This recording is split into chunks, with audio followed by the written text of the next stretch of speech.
근로금법을 준수하라. 나는 돌아가야 한다. 불쌍한 내 형제의 곁으로, 내 마음의 고향으로, 내 이상의 전부인 평화시장의 어린 동신 곁으로.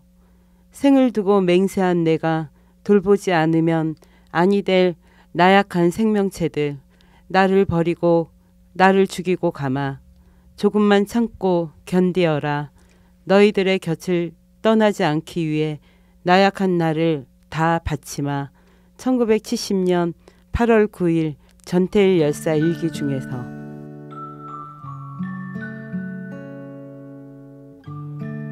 안녕하세요.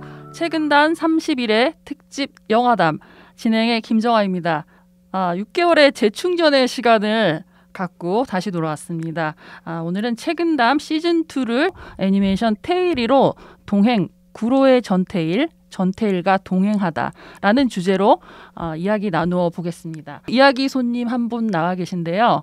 안녕하세요. 안녕하세요. 네, 반갑습니다. 네, 반갑습니다. 네, 자기소개 잠깐 부탁드립니다. 예, 저는 박영진 김종수 열사 추모사업회에서 일하고 있는 이기문이라고 합니다. 네, 선생님 반갑습니다. 네. 네. 어떻게 오시는 길 괜찮으셨어요? 예, 오늘 괜찮았습니다. 뭐 비가 오락가락 하더라고요. 비가 약간 오락가락. 예. 네. 네, 오늘 저희가 테일이라는 애니메이션 영화를 가지고 저희 영화담에서 또 귀한 분 모시고 이렇게 방송을 하게 됐습니다. 선생님 나와주셔서 정말 감사드리고요. 전태일 열사의 삶과 대한민국 노동에 관한 그런 애니메이션 영화 네. 테일이를 저희가 함께 따로따로 따로따로 봤는데요. 전태일 열사 일생과 우리나라 노동의 현실을 짚어보고 또 고민해보는 그런 시간을 오늘 가져볼까 하는데 어떠셨어요, 선생님? 이 애니메이션이잖아요. 네네. 또 평전과는 많이 다를 것 같은데 네. 테일이 애니메이션 영화 보시고 좀 어떠셨어요? 개봉할 때는 못 봤고요. 네. 이번에 PD님이 연락받고 불이 나게 봤습니다. 네. 되게 맑더라고요. 영화가 그리고 전태일 열사가 저렇게 또 맑게 순수하게 영화 보면서 참 기분이 좋았어요. 저희 아들하고 같이 봤는데 그래서 전태일 열사 하면은 좀 어두운 열사 이야기는 좀 어둡잖아요. 근데 저렇게 열사 이야기를 무거울 수 있는 열사의 삶과 죽음에 대한 이야기를 애니메이션으로 그렇게 그려주셔서 좋았어요. 또 만드신 분들도 참 고민 많이 하셨겠다 이 생각 들었었어요. 저희 아이도 네. 되게 좋아하더라고요. 그 아드님, 예, 저희 아이가 지금 취준생인데 취준생이세요? 29살짜리. 예. 제가 보겠다고 하니까 네. TV에 무료 영화로 케이블로 보는 게 있더라고요. 네. 보고 나서 좀 생각이 드나 봐요. 몇 가지 네. 또 물어보더라고요. 저희가. 또 아드님이 또 궁금한 점을 예. 좀 여쭤보시던가요? 예. 그래서 아주 뭐 질문이 무겁고 뭐 이런 건 아니고 이해가 안 가는 거예요. 왜 그러니까 왜 분신을 하시지? 그게 항상 일반 사람들한테는 남잖아요. 왜 저런 방법을 택하시지? 이런 것들이었죠. 또 이게 세대가 좀 많이 텀이 있기 때문에 아무래도 아드님께서는 물론 공감되는 부분도 있지만 조금 이렇게 이해가 덜 되는 그런 부분들이 좀 있을 것 같아요. 네, 맞아요. 네. 네. 그리고 이 제목이 전태일이 아니고 테일이잖아요. 그러게요. 네.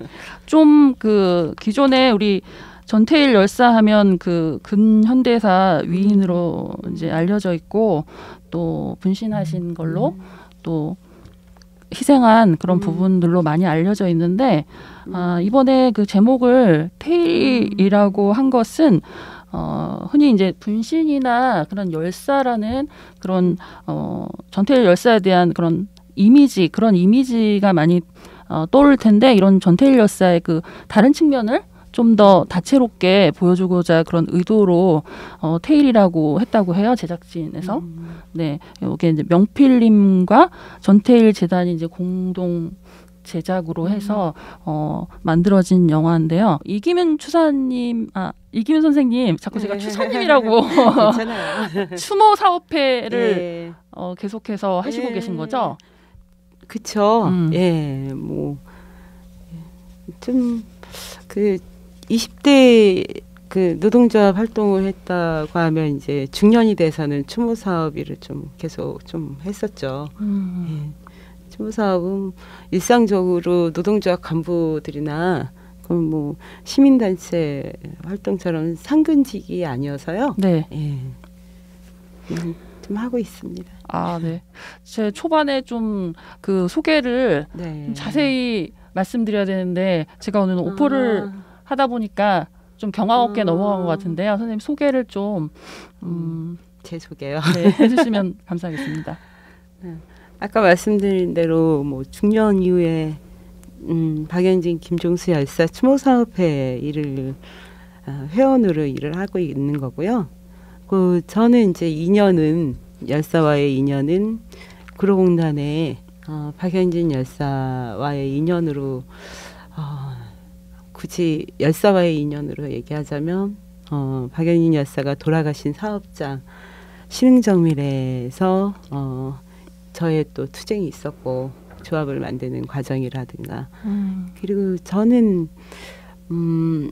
제가 85년도 말에 구로공단에 들어가서 노동자로 공장 생활을 시작하면서 87년도 노동자 대투쟁 때 많은 그 싸움들이 일어나거든요. 구로공단에. 그때 이제 처음으로 해고를 경험하게 돼요. 네, 그때 해고 당하면서 옆에 같은 이제 노동자들 중에 그 해고자들하고 그 서해복투라고 하는 서울 지역 해고자들이 모인 해고자 복지 투쟁위원회 네. 그런 그 이제 임시적인 상설 서해복투에서 많은 그 우리 선배 해고자들하고 동료들하고 해고 싸움과 그 당시에 그 87은 굉장히 격동기였잖아요. 그렇죠. 네. 그때 이제 다시 또 이제 재취업의 과정들이 또 있었고 네. 87의 그 해고를 어떤 교훈 삼아서 다시 박연진 열사 돌아가신 사업장 그 신흥정밀이 마이크로 코리아로 이름을 바꿨어요. 네. 거기 들어가서 이번에는 좀 조합을 잘 좀 만들어 보자. 왜냐면 그때는 박연진 열사를 떳떳하게 당당하게 박연진 열사라고 부를 수 없었던 것 같아요. 네. 사회적인 분위기가 좀 추모를 할 수 없는 그런 분위기였다고 말씀 전해드린 것 같아요. 네. 그쵸. 그래서 그때는 우리 노동자, 우리 선배 노동자가 누가 여기서 분신을 하셨는데 저기서는 좀 정말 노동조합 좀 만들어야 되는 거 아니야? 이런 것들이 같은 해고를 당했던 우리 동료들하고 좀 나눴던 얘기들이고요. 뭐 그때 노동조합 만들고 조합활동하면서 또 1년 지나서 또 해고당하고 이런 과정이 저의 20대 구로공단의 생활이었어요. 예, 그리고 나이가 이제 홍기가 차서 또 뭐 홍기가 차서 오랜만에 들어보는 얘기인데 홍기가 차서 나이가 그래서 뭐 자연스럽게 뭐 결혼이라는 걸 하게 되면서 잠시 육아와 이렇게 하면서 다시 또 추모 사업 일을 하게 된 거죠. 이제 간략하게. 네, 간략하게. 기나요? 아니에요, 딱 좋습니다. 그럼 선생님 그러면 좀 영화를 보시면서 좀 남다르셨을 것 같아요. 영화 그런 소감을 좀 애니메이션이고 좀 평전이랑은 좀 사뭇 분위기가 다른 것 같은데 좀 어떻게 보셨어요? 그 평전은 20대 읽었을 거예요. 그때는 이제 몰래 읽기도 하고 20대 뭐 알면 얼마나 알겠습니까. 그래서 읽어야 된다라고 해서 읽고 그 이후에도 전태일 열사와 관련된 이제 선배들의 이야기와 하지만 잘 이해를 못했어요. 그러니까 전태일 열사의 어떤 생각들. 그래서 그렇다고 해서 이해를 못해 이건 아니고요. 근데 이번에 다시 이제 PD님 제안을 받고 내 머릿속에 있는 전태일 열사를 어떻게 정리를 하지? 그래서 다시 교보를 가가지고 또 전태일 평전을 다시 또 읽었어요. 정말요? 그러니까 개정판으로 읽고 네. 전태일 열사 관련된 책을 좀 몇 개 봤죠. 근데 역시나 좀 무거워요. 평전은. 그렇죠. 예, 그러다가 초반에도 전태일 열사의 일기 부분을 그 낭독 부분이 전해졌는데요.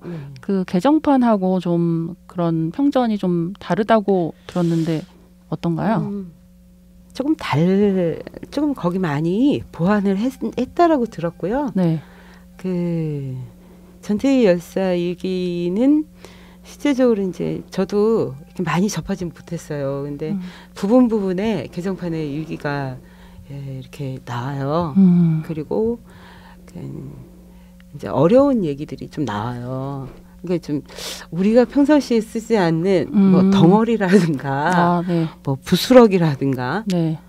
그리고 어떤 그 지금은 좀 이해가 가지만 당시에 어떻게 그 70년대 60년대 후반이잖아요. 전태일 열사가 10대 마지막이니까 네. 그때 이런 표현들을 썼을까 그런 생각이 들었고요. 네. 그리고 이제 평전은 무거우나 또 한편으로는 내 마음속에 또 다 잡는 그런 부분 좀 있었고 테일의 영화는 참 좋다 이 생각했어요. 열사 이야기를 많은 사람들이 되게 무거워하고 저 또한 마찬가지지만 네. 무거워하고 열사의 삶 특히나 죽음에 대한 얘기는 네. 일단 시작부터가 좀 우울한 부분이 있어요. 근데 이제 그것을 좀 넘어서서 우리 추모사업회 같은 경우는 어떤 그 열사분들의 죽음에 대한 부분이 결의를 하게 되는 자기가 살면서 어떤 싸움들과 직면했을 때 결의를 하게 되도록 그렇게 가야 되지 않는가라는 생각을 하면서 추모 사업을 했거든요. 네네.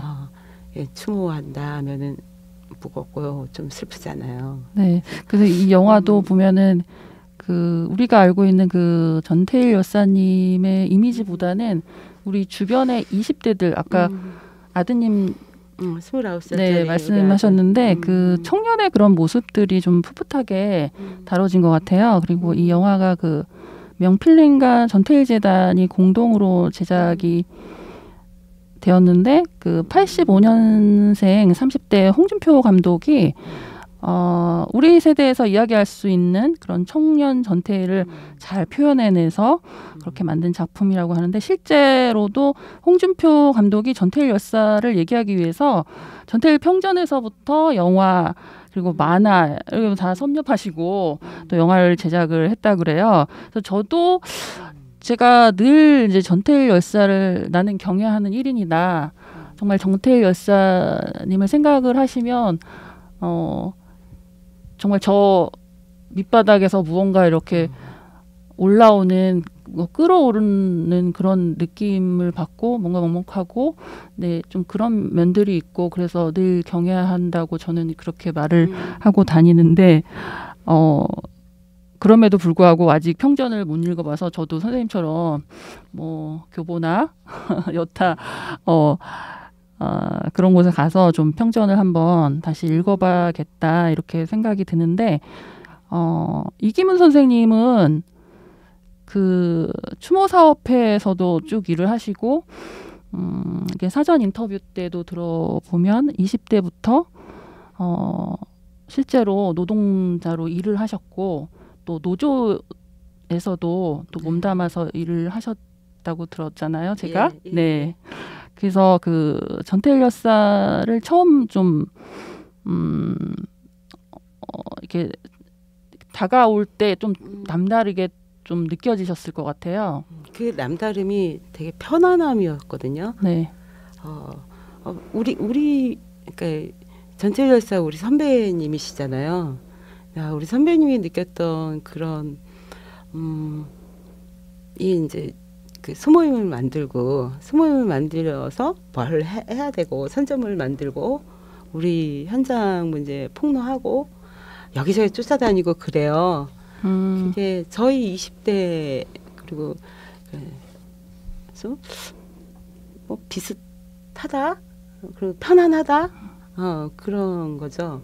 이게 좀 다르다는 느낌은 그거예요. 편안함이 있어요. 근데 이제 특히나 우리 70년, 80년대 이후에도 많은 노동 열사들 계시잖아요. 열사를 뭐 따로 노동 열사라고 표현하고 분류하는 건 아닌데 네. 현장에서 돌아가신 열사들 노동자라는 신분으로. 네. 근데 그런 분들이 전태일 열사와 거의 뭐 닮아 있죠. 그래서 그리고 또한 뭐 돌아가시지 않더라도 네. 현장에서 그 싸우는 분들 있잖아요. 네, 네. 예를 들어서 뭐 어떤 유성이라든가 유성 기업이라든가 그 한진이라든가 네. 여기에서 이제 비정규직 뭐 기아라든가 네. 이런 데서 앞장서서 싸우고 있는 노조 간부들이나 네. 거기서 열심히 하는 해고자들 활동가들 보면 전태일 열사가 갖고 있었던 생각하고 많이 네. 맞닿아 있어요. 그래서 다르지 않더라고요. 저한테도 이렇게 전태일 열사가 특별하지만 실제로는 특별하진 않았던 네. 네, 그런 분이시죠. 네. 그리고 익숙한 거는 또 전태일 열사하고 이소성 어머니를 저는 네. 추모 사업하면서 좀 몇 번 뵌 적이 있어요. 어머니 또한 20대에는 이소성 어머니는 굉장히 크신 분이었거든요. 근데 추모 사업을 하면서 이소성 어머니를 뵈니까 우리 노동자들의 어머니, 어머니네, 어머니시네. 그래서 그 어머니한테도 굉장히 그 마음으로. 네. 그렇게 말씀하시니까 이렇게 생각이 나는데 그 영화 장면에 그 텐마루 이제 잠을 잘 때 그게 마지막 장면이었나요? 그 텐마루에 전태일 열사와 어머님이 이렇게 너무 그 시절이 가난한 시절이어서 제 어머님도 따로 일을 하시고 이런 가운데서 이제 전태일 열사가 어머님을 보러 와서 그쪽에서 하룻밤을 어머니랑 같이 보내는 그런 장면들이 있었던 것 같아요. 예, 그래서 마지막에 또 한 번 나오더라고요. 네, 그 텐마루 방이 없어서 텐마루 밑에 거적 이런 걸 깔고 저는 이제 그 장면이 굉장히 그 예사로운 장소는 아니잖아요. 그 방도 아니고 마당하고 방을 연결하는 그 텐마루 속에 어두침침한 그곳에 거적을 깔고 엄마와 아들이 그 그렇게 장면은 자는 장면이 정말 그 장면은 그 이서선 어머니하고 네. 전태일 열사가 다시 상봉을 하잖아요, 서울에서. 네. 그래서 어머니가 그 식당에서 일을 하시다가 몸이 굉장히 안 좋아지시고 이런 와중에 이제 대구에서 온 가족이 올라오지만 뿔뿔이 각자 따로따로 다 올라와요. 그때 이제 이소성 어머니를 아는 아주머니 집에 이제 두 모자가 네. 그분의 도움으로 얹혀 살게 됐는데 그 집도 방이 한 칸이다 보니까 두 모자가 그 집에 폐를 끼치지 않으려고 그 집 텐마루로 내려가서 잠을 청하는 거거든요. 실제로 그런 일이 형전에 있었군요. 그게 있어요. 그래서 그냥 지나치지만 실제로 이제 영화에서는 마지막 장면에 네. 또 한 번 나오더라고요. 그래서 어머니가 네, 맞아요. 추울까봐 당신의 치마를 다시 한번 덮어주면서 어머니 덮으세요. 뭐 이렇게 서로 그러시는 그런 장면이 영화에 되게 그 장면이 인상적이더라고요. 따뜻하죠. 네. 그리고 이제 이 영화에서 보면 이 아까 그 홍준표 감독이 굉장히 그 고증을 거쳐서 예전에 그 평화시장에 그런 건물과 그 재단사들 그리고 이제 시다라고 얘기하는 그 여공들이 실제로 작업하는 그 환경을 고증을 거쳐서 그대로 재현을 했다고 해요. 그래서 그 먼지 하나가 날아다니는 그런 디테일한 부분까지 굉장히 묘사하려고 노력을 많이 했다고 해요. 실제로 이제 평화시장에서는 그 창문이 없었잖아요. 네, 되게 열악한 환경이 전태일 열사가 계속 그런 노조의 시초가 되는 그런 이제 모임도 결성을 하고 그 노동자들의 열악한 환경을 좀 개선시키기 위해서 그 동료 주위의 여공이 이제 각혈하는 그런 또 장면을 또 보고 이제 많은 이제 장면들이 쌓여서 이제 뭔가 커다란 결심을 하시고 이제 자신의 몸을 시키시고 이렇게 희생하시는 그런 부분들이 다뤄졌어요. 그런 부분들을 보시면서 또 이제 최근의 노동 환경하고 노동법 그리고 노조 결성 명확한 획을 그으신 그런 지점이 있고 그런 지점이 있는 반면 최근에는 또 여전히 노동의 가치가 존중받지 못하는 그런 이제 상황이 좀 이어져 내려오고 있는데 어떠세요? 추모 사업 일을 하면은 그 노동 현장 그 중심에 있지는 않잖아요. 그래서 이제 우리는 연대라는 표현으로 연대를 가져. 그 어디서 힘들게 싸우고 있으면 우리가 할 수 있는 게 선배들 말로는 머리수 채우는 거다라고 하면서 부족한 부분 뭐 집회 때 머리 한번 채우고 같이 구 한번 외치고 그리고 힘들어하면 힘내시라 뭐 이런 건데 제가 노동 현장 얘기를 현재의 노동 현장 얘기는 뭐 이제 그런 기사들이 워낙 또 많이 나오는데 뭐 다 말씀드리기는 어렵지만 최근 들어서는 굉장히 양적으로 노동조합이 커지고 예전에 그 제조업이라든가 여기서 머물지 않고 많은 그 특보라든가 굉장히 많은 사람들이 노동조합에 가입해 있고 사람들이 예전처럼 노동조합 활동하고 노동조합이라고 하면 뭐 그 약간 이렇게 빨갛게 보고 그러지는 않아요. 않는 것 같은데 그럼에도 이제 여전히 현실로 접하는 기사들이 있잖아요. 그러고 보면 우리가 아직도 더 싸워야 되는구나. 좀 이제 아까 PD님하고도 얘기했던 대우조선 문제라든가 지금 현 정권에서 지금 공권력까지 투입한다는 그런 의사표시를 한 걸로 알고 있어요. 그래서 지금 교섭이 어느 정도 진행되고 있는데 정부에서 그런 스탠스를 표하면서 지금 사측에서 정말 이렇게 들어주려고 하는 상황에서 정부에서 그런 입장을 표명해서 지금 좀 상황이 나아지려고 하는데 굉장히 답보되려는 그런 상황인 것 같더라고요. 저도 기사를 보니까. 그러게요. 그 공권력을 그렇게 남용하면 되나요? 그 합법적인 파업이지 불법 파업은 아니거든요. 그 하청 지회라고 하는 거는 지회로서 노동조합이 인정받은 거예요. 그냥 비정규직이 모여져가지고 단체 행동을 한다. 뭐 설령 그렇게 해서 파업을 해도 그거를 법의 어떤 잣대로 불법 파업이다 해가지고 공권력 투입해서도 안 되는 것이고. 근데 지금은 하청 지회라고 하는 노동조합이 쟁의권을 확보한 상태에서 하는 파업을 불법이라고 얘기한다고 불법인가요?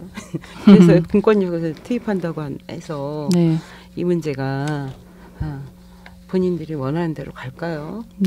역사 속에서 그렇게 된 사례는 없어요. 당장 공권력이 투입돼서 뭐 본인들이 예를 들면 뭐 최근에 쌍차잖아요. 쌍용자동차.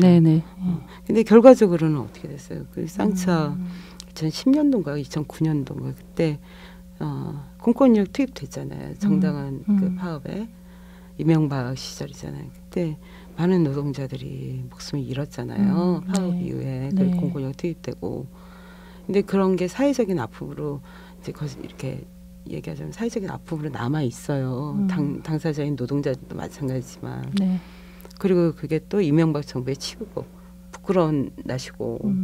근데 윤석열 대통령이 그렇게 한다고 해서 이 문제가 뭐 역사 속에서 다 보여지는 것이고 그런다고 해서 노동자들의 문제가 투입된다고 해서 없어지는 것도 아니고요. 그렇죠? 지금 전 세계적으로 이 노동자의 인권과 이제 복지가 회복되는 그런 시점인데 대단히 많이 후퇴하는 상황인 것 같아요. 우리나라는. 전문가들도 그렇게 얘기를 하더라고요. 네. 기사 여러 가지 기사 이렇게 뉴스 특히 뉴스보다는 이제 기사에서 조금 진보적인 사람 학자들이 얘기하는 게 지금 후퇴하고 있다. 그리고 민주노총도 이 정부에서는 정말 저 문재인 정부는 약속을 지키지 않은 과오가 있는 것이고 네. 이 정부는 정말 약속의 문제도 아니고 정말 후퇴하고 있다. 이걸 우려하고 있죠. 뭐 주월 근무에 그리고 뭐 법정 근로시간 주 52시간제 라는 조건으로 일할 수 있는 그런 상황이었는데 이런 열사분들의 희생이 있으셨기 때문에 이런 저희들이 근로 조건에서 그나마 일할 수 있는 상황인데 다시 예전으로 회귀한다는 그런 상황이 좀 와서 기존에 투쟁하시는 그런 노동자와 노조 측에서도 굉장히 좀 당황스러운 지점이 아닌가 싶은데요. 저희가 선생님께서 그 구로 지역에 네. 영화로 전태일을 얘기하고 있지만 구로 지역에 또 전태일이 있으시더라고요. 열사님들이 이게 노동 운동하시는 분들은 또 많이 알려져서 알고 있는 부분이지만 또 일반 시민들은 좀 모르는 부분, 또 묻혀져 있는 부분 그런 부분들일 수도 있을 것 같은데요. 이런 남부 지역에 열사님들은 어떤 분들이 계셨었나요? 70년대 전태일 열사 그 분신하시고 이제 제가 있는 이제 현재 구로 지역에 86년도 아까 말씀드린 네. 박영진 열사가 이제 신흥정밀이라고 하는 네. 공장에서 네. 분신을 하셨죠. 당시에 그 박영진 열사, 전태일 열사의 그 지나온 삶들이 네. 이렇게 좀 많이 닮아 있어요. 그 시절에 우리 선배들, 우리 노동자들이 그 어떤 그 가난 그 다음에 차별, 뭐 사회 구조적으로 항상 소외당하고 그게 비슷해요. 네. 70년대 이제 박영진 열사 80년대 86년에 분신하실 당시에 나이가 26인데 네. 박영진 열사도 전태일 열사 거의 그 비슷한 지경이었죠. 전태일 열사께서는 21살, 2살 때이신 거죠? 그래서 박영진 열사 그 공단에 들어오기 전에 네. 전태일 열사처럼 뭐 그 소년 가장이 할 수 있는 신문팔이라든가 구두닦이나 그때는 비일비재했잖아요. 그런 일들이. 그런 일을 하고 나중에 가장으로서 가정 뭐 공장에 들어와서 이제 조금 나아지겠다라고 생각했잖아요. 전태일 열사도. 네, 네. 네. 안정적인 직장이라고. 네. 그게 좀 나오죠. 좀 단계를 밟아가면서 예. 뭐 재단사로 올라가고 보조에서 재단사로 그렇죠. 올라가고 좀 그런 꿈이 청년의 있죠. 개인적으로 내가 좀 성취를 하고 내 삶에서 좀 한 계단 올라가겠다. 네, 그런 부분이 있었을 텐데 사회 구조적으로 그 노동자들이 처해져 있는 그런 환경이 너무 열악했기 때문에 안타까운 희생이 있으셨던 것 같은데 그럼 박영진 열사님도 전태일 열사와 같이 분신을 하신 건가요? 네, 네. 분신하셨죠. 그때도 이제 노동조합을 없었던 상태인데 네. 임금 인상 봄이면 회사가 노동조합이 없는 데는 노사협의회라든가 네. 근로자 대표자단 뭐 해가지고 임금 협상을 하기도 하고 네. 자기들 멋대로 그냥 안 올리기도 하고 뭐 그런 것. 이제 그 86년도에 박영희였을 때 계기는 임금 인상 싸움이지만 실제로는 지역에 구로 지역에 네. 많은 이제 신흥정물과 같은 저임금이라든가 체불임금이라든가 전태일 열사가 그 아까 먼지 얘기하는 그 작업 환경이라든가 네. 식당 밥이 뭐 정말 못 먹을 정도로 그래서 그 핵심에는 뭐냐면 노동자를 사람으로 인간으로 보지 않는다는 거거든요. 그래서 전태일 열사가 그런 전반적인 환경들 어린 여공들이 16시간 일하고 타이밍 먹고 일해야 되고 타이밍을 주잖아요. 먹으라고. 그거는 기계도 아니고 좀 사람으로 보지 않아요. 기계로 누가 얘기하지만 그게 이제 박영희 여사 때 그런 환경들에 대한 저항이죠. 싸움들을 해야 되는 거고 네. 그거는 인간이라면 해야 되는 당연한 싸움으로 받아들이신 거죠. 그래서 동료들과 공장에서 뭐 그 과정들 있잖아요. 선전물도 만들어서 밤새가면서 만들고 몰래 돌려보고 우리가 한번 노동조합까지 만드는 과정들을 한번 제 일상 투쟁들을 해보는데 네. 회사가 그걸 알아채면 해고시키고 그래서 싸움이 되게 어려워요. 조합까지 결성하기가 그러면 그 와중에 몇 사람은 경찰에 끌려가고 네. 거기 학생 출신들은 뭐 그런 상황들이 많았죠. 그렇죠. 그 당시에는. 그래서 그 우리의 싸움에 대한 그 확대와 정당하고 이런 것들이 당신한테는 이제 분신으로 다가왔을 거라고 생각을 해요. 그래서 뭐 박영희 여사 같은 경우는 그러니까 우리 이 구조적으로 아까 PD님 얘기했던 노동자들의 구조적으로 힘들게 하는 그 선반 세력이라고 표현을 해서 하시거든요. 선반 네. 세력을 타도해야 된다. 그 당시 그 타도가 많았잖아요. 네. 학생들도 타도하자, 공부도 타도하자. 네. 선반 세력 타도해야 된다라는 유언을 남기시는데 그 선반 세력이라는 게 그러니까 민족에 반하는 반민족, 반민주, 반민중. 이제 그 안에 다 노동자, 농민, 기층 소외된 우리 민중이 다 들어가 있죠. 그 이제 그게 86년이고 그다음에 이제 열사분들만 얘기하면 그 이후에 또 노동조합이 어느 정도 민주노조에 좀 만들어질 지경에 네. 89년도에 또 김종수 열사가 바로 옆에 이 공단에서 또 분신을 하세요.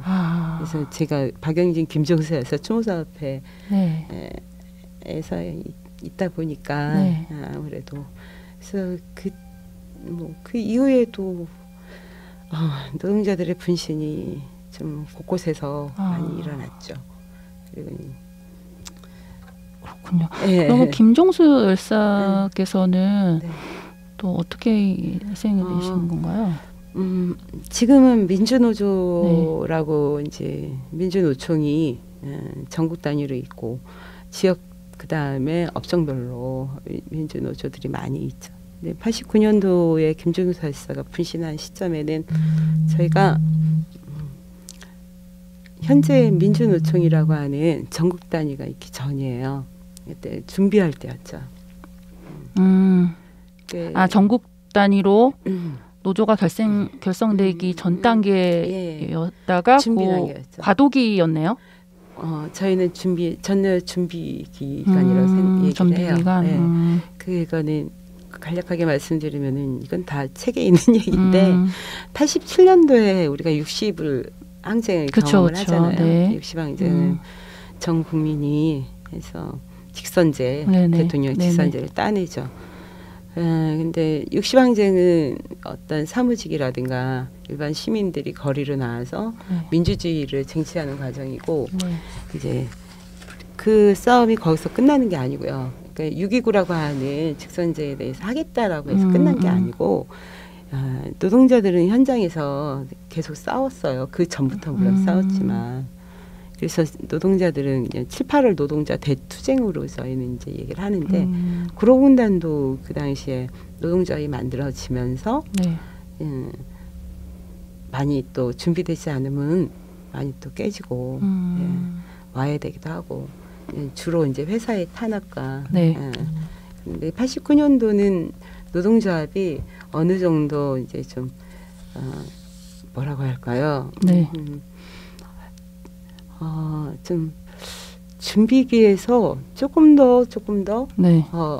우리가 좀 그 안에서의 그 역량들을 만들어 나가는 그런 시점인데 회사 탄압이 만만치 않았어요. 각 공장마다. 그때 김종수 열사가 그때 서광이라고 하는 데서 분신을 하셨죠.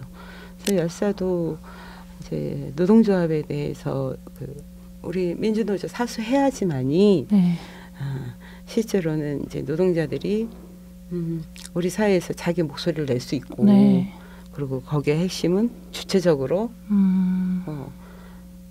결성되어서 누구의 어떤 그 회사의 회유라든가 그러니까 단결된 힘으로 주체적이고 자주적으로 이게 이제 민주노조의 핵심인데 회사는 끊임없이 그 와해시키고 이제 그런 과정들에서 돌아가시는데 이제 제가 말을 조금 왔다 갔다 하긴 하고 아니에요. 선생님 근데 그 사전 인터뷰 때 그 박영진 열사님 그 장래 투쟁에 대해서 좀 들었을 때 그 부분도 굉장히 아픈 부분으로 다가오더라고요. 그 상황도 좀 잠깐 설명해 주세요. 네. 아마도 그 이제 피디님하고 그때 이소성 어머니 네. 얘기하는 이소성 어머니가 저도 우리 추모사업회 선배님이 그 당시에 계셨으니까 네. 그때 상황을 선배님한테 들은 거예요. 이소성 어머니가 박영진 여사 시신을 같이 이제 지키려고 했던 경찰이 탈취할 때 네. 그런 부분하고 경찰이 시신을 빼돌려서 화장을 하고 네. 했을 때 한 줌만 갖고 와서 마성 모란공원에 모시려고 하는데 어머니가 묘를 못 쓰게 하니까 안 기쁘라 전태라고 묻겠다. 그래서 전태라고 묻겠다라고 이제 어머니가 이제 그 장례 투쟁이라고 해요. 장례 때 모란공원부터 해서 청량리역 해가지고 가투도 하고 그랬다고 하더라고요. 그래서 그때 마석의 그 열사를 모시는 게 굉장히 싸움으로 투쟁으로 모셨다 해서 장례 투쟁이라고 하고 지극히 당연한 장례인데 그걸 투쟁을 해서 얻어냈다는 거죠. 그때 마석 모란공원의 전태 열사 묘역 밑으로 그 이제 계단 밑에 박영진 열사 묘를 써요. 시신은 없으나. 그 이후에는 이제 박영진 열사 장례식은 우리 이제 지역에서 싸우고 있는 해고 노동자들 86년에 돌아가셨으니까. 그래서 조합을 만들었다, 넣었다. 좀 그런 친구들이 와서 결의의 장이 되기도 하고. 그 지금은 마석은 많은 노동자들이 그래도 돌아가시면 오는 곳이 되었죠. 올해가 그 고 노회찬 의원님의 4주기잖아요. 노회찬 의원님도 마석에 계신 걸로 알고 거기 계시더라고요. 거기 중간에 계시더라고요. 많이 오셨더라고요. 또 이제 저도 개인적으로 노회찬 의원님을 굉장히 존경하는 한 사람인데 많은 그 정치 활동하실 때도 그 노동자들을 위한 그런 좋은 말씀도 많이 하시고 또 그런 일들을 많이 하셨었잖아요. 네. 근데 마지막에 노동자 열사님들과 그 마석계에서 또 그곳에 또 장례추쟁까지 해가면서 그곳에 또 묻히신 그런 이야기를 들으면서 아주 개인적으로 이렇게 노동이라는 것이 좀 가치가 인정되고 노동자들이 좀 그 존엄성을 인간이라면 그 노동의 가치를 충분히 인정받고 또 인간다운 그런 대우를 받아야 하는데 그럼에도 불구하고 지금 21세기에 아직도 좀 이제 개선되지 않은 그런 상황들이 조금 이어지지 않는 부분들이 많은데요. 뭐 전태일 열사나 또 두 분 말씀해 주신 박영진 열사, 김종수 열사님이 구로 지역 서울 남부 열사들 이 두 분이 외침으로 우리가 뭐 현재 근무 조건이 그래도 많이 개선되고 너무 감사하다는 그런 마음이 드는데요. 또 노동자가 또 존중받는 그런 행복한 세상이 됐으면 하는 그런 생각이 또 드는데, 그럼에도 불구하고 최근에 그런 노동 환경에 또 열악한 상황에서 작업하시다가 돌아가시는 분들이 있으시잖아요. 또 심지어는 김용균 군처럼 어린 청년들이 비정규직이나 또 혹은 학교 실습 현장에서 일하다가 불의의 사고로 또 목숨을 잃는 경우, 네, 이런 일들이 좀 비일비재하게 일어나고 있는데, 이기문 선생님은 예전부터 노동자와 함께 투쟁하고 또 노동자들의 그런 투쟁의 역사들을 이제 몸소 겪으신 분이기 때문에 더 답답한 마음이실 것 같아요. 또 뭐 이런 정말 어려운 부분이지만 근본적으로 좀 어떻게 개선돼야 될까요? 네. 그 70년대 테리 영화에서 그 다락방에서 어린 여공들이 이제 시다로 이렇게 네. 쪽집게 이렇게 잘리는 거, 네네. 그다음 미싱하는 거, 쪽가이라고 쪽가이. 네. 보면 근데 영화는 그 모습이 참 순박하게 그려졌어요. 근데 순박하게 그려서 또 좋았는데 네. 영화까지도 또 암울하면 구조적인 네. 문제로 얘기는 전문가들이 하면 되고 저는 전태일 열사가 그 당시에 네. 내가 돌아가야 된다, 어린 시다들 돌아가리라. 네네. 앞에 처음에 돌아가서 어린 여공들을 뭐 풀빵을 더 사주려고 돌아간 건 분명히 아니란 말이죠. 그들에 대한 인간적인 사랑도 있지만 다시 돌아와서 싸우겠다는 얘기잖아요. 그것이 어떻게 될지 몰라도 전태일 열사는 어떻게 해야 된다라고 우리한테 얘기하지 않고 당신이 돌아가야 된다고 했어요. 다시 다시 가야 된다. 그게 언제가 될지 몰라도, 그리고 이 세상이 어떻게 변할지 몰라도 그 덩어리를 굴려야 된다라고 표현하듯이 계속 해야 된다. 거기에 이제 그렇게 말씀을 하지는 않았지만 네. 설령 이렇게 힘들더라도 네. 하다가 주저앉을지라도 계속 굴려야 된다. 저는 그걸 어떻게 받아야 되면 당장 이것이 고쳐지지 않는다 하더라도 우리는 계속 싸워야 된다. 되게 단순하잖아요. 그래서 윤균이 그다음에 뭐 배달 노동자들 사고 네, 뭐 네, 이런 네. 것도 보면서 네. 피디님이 질문했던 답답함과 더불어서 이제 요즘은 그런 생각해요. 그냥 이 자리에서 내가 할 수 있는 거, 그래서 나와 비슷한 사람들이 같이 굴러가겠죠. 너무 난해하게 됐나요? 아니에요.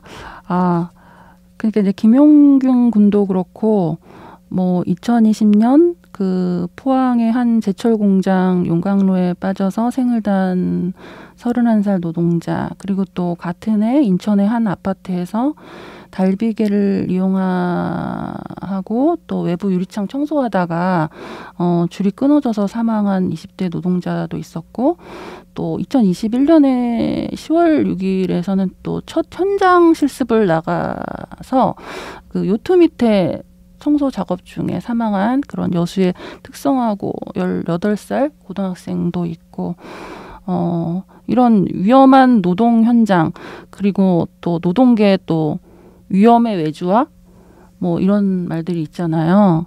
근데 전태일 열사가 외친 거는 가장 근본적인 건데 근로기준법을 준수하라라는 법이 그때는 있었지만 없었던 게 아니었잖아요. 그렇죠. 네.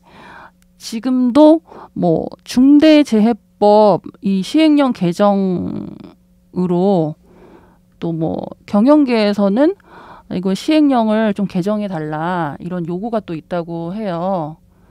근데 법이 제대로 이행되면 괜찮을 텐데, 네, 그 법의 테두리 안에서 또 정치가 또 제대로 굴러가야 된다 이런 생각이 좀 드는데요.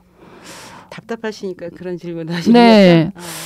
좀 끝으로 또 말씀을 또 깊이 있게 더 나누고 싶지만 앞으로 이기문 선생님께서 희망하시는 그런 노동자들을 위한 세상에 대한 그런 바람이 있으시다면 네, 한 말씀 해주세요. 저는 전태일 열사가 그리고 우리 이제 많은 박영진 열사부터 열사들이 꿈꿨던 세상은 제가 생각하는 세상하고 다르지 않거든요.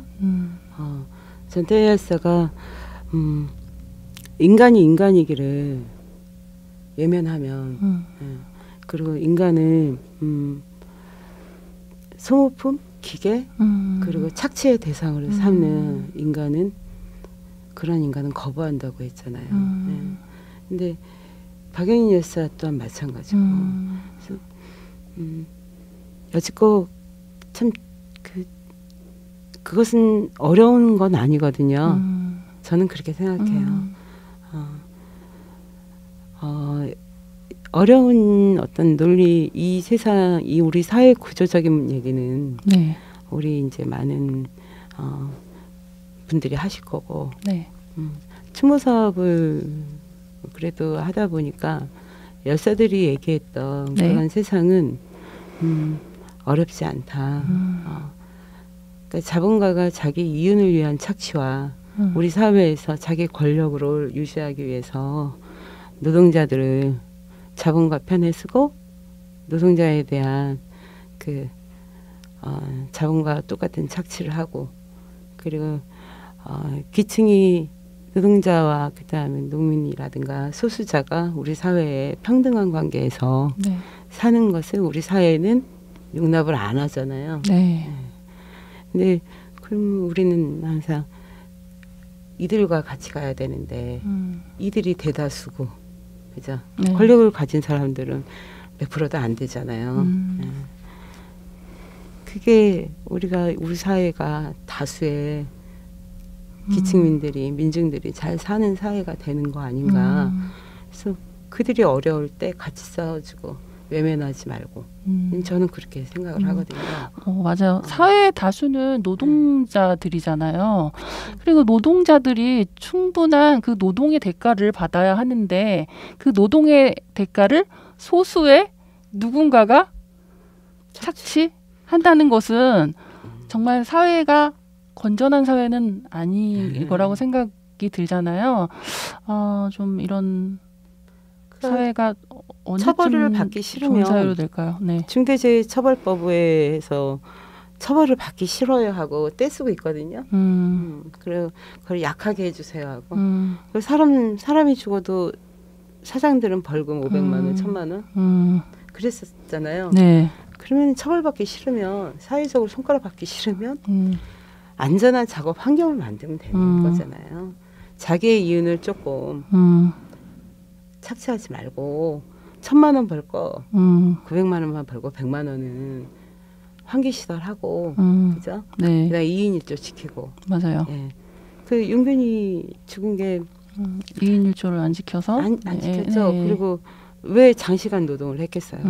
임금이 적으니까. 이게 다 연결돼 있더라고요. 그죠? 그 지키면 돼요.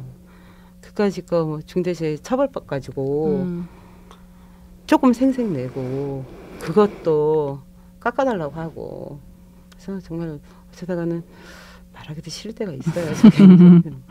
네. 말이 되는 소리를. 그게 좀 정부가 또 친기업적이라서 노동자의 편에 있지 않고 기업인의 편에 있어서 더 그런 법들을 또 좋게 말해서 유연화시키려고 주 52시간 노동제도 지금 탄력적으로 유연화시키려고 하고 또 중대재해처벌법도 기업에 유리한 방향으로 바꿔나가려고 하는 그런 시도들이 있는 것 같아요. 그런 필요 없죠. 그렇게 그런 방향으로 갈 것 같으면 중대재해처벌 필요 없는 거죠. 그렇죠? 처벌을 하는 이유는 아까 말씀드린 대로 네. 안전한 작업 환경이고 노동자도 네. 사람이니까 보호하자 이거잖아요. 네. 자기들 처벌 때문에 만든 법도 아니고. 네. 네.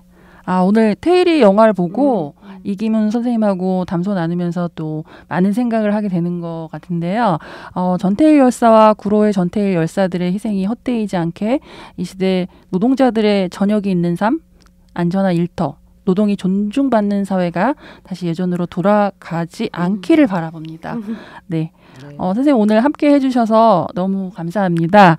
앞으로 선생님께서 희망하시는 그런 노동이 존중받는 사회가 되기를 바라면서 오늘 영화담 테일이로 이기문 선생님과 함께 동행 구로의 전태일과 동행하다로 함께했습니다. 노동을 가치없는 소모품처럼 취급하고 이윤을 위해서라면 언제든지 버리는 세상은 바뀌어야 한다고 생각이 듭니다. 사람을 살리는 법이 그리고 실행이 이행되길 바라면서 오늘 여기서 인사드립니다. 네, 선생님 감사드립니다. 네, 감사합니다. 네, 감사합니다.